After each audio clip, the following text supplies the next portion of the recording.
Hello' guys, সকলোকে মোৰ চেনেলৰ অন্য এটি ভিডিঅ'লৈ স্বাগতম জনাইছোঁ। আমি আছোঁহি শ্ৰী শ্ৰী উত্তৰ কমলাবাৰী সত্ৰত। আমি সকলোৱে জানো মাজুলী ৰাসৰ এটা সুকীয়া বৈশিষ্ট্য আছে। এয়া মই আপোনালোকক কমলাবাৰী সত্ৰৰ দিনৰ ভাগৰ প্ৰস্তুতি দেখুৱাইছোঁ। শুনামতে ইয়াত বোলে পৰ্দা, মঞ্চ আৰু পানীৰ মাজতো বোলে ৰাস হয়।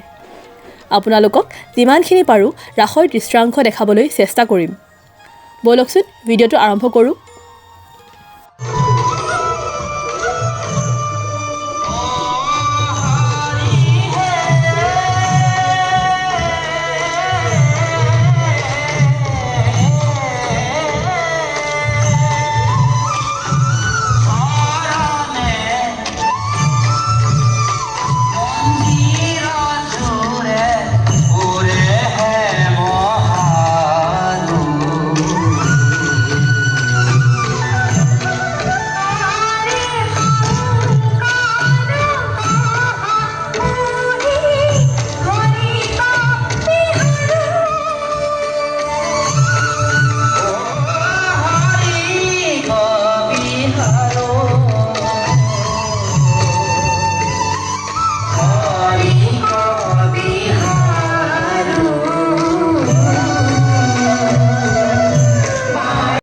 ইয়াতে শ্ৰী শ্ৰী কমলাবাৰী সত্ৰৰ উদ্যোগত ৰাস দৰ্শনাৰ্থীৰ বাবে অন্নদান আৰু বিনামূলীয়া অন্নপ্ৰসাদৰ ব্যৱস্থাও কৰা হৈছে।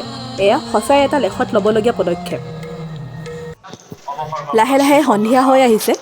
ৰাস দৰ্শনাৰ্থীৰ যথেষ্ট সমাগম দেখিবলৈ পোৱা গৈছে। আপোনালোকে দেখিছে মানুহৰ কিমান ভিৰ। আমিও ৰাস চাবলৈ বুলি ভিতৰলৈ সোমাই গ'লোঁ।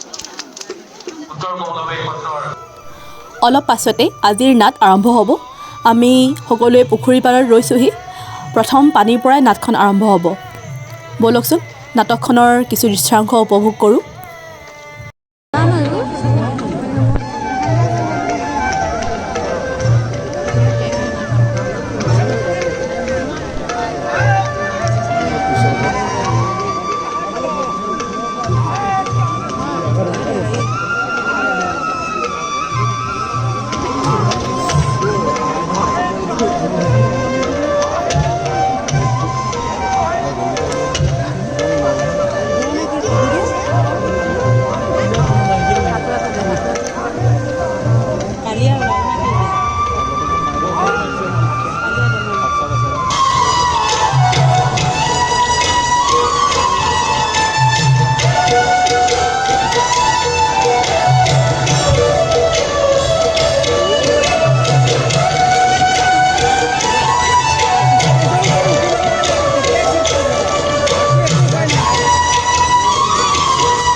আজি মাজুলীৰ পাৰ্ট 2 ভিডিঅ'টো ইমানতে সামৰণি মাৰিছোঁ।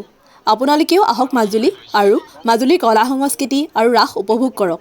পুনৰ লগ পাম মাজুলীৰ সত্ৰসমূহৰ অন্য এটা ভিডিঅ' লৈ। ভিডিঅ'টো যদি ভাল পালে please like, share and subscribe কৰি দিব। Thank U.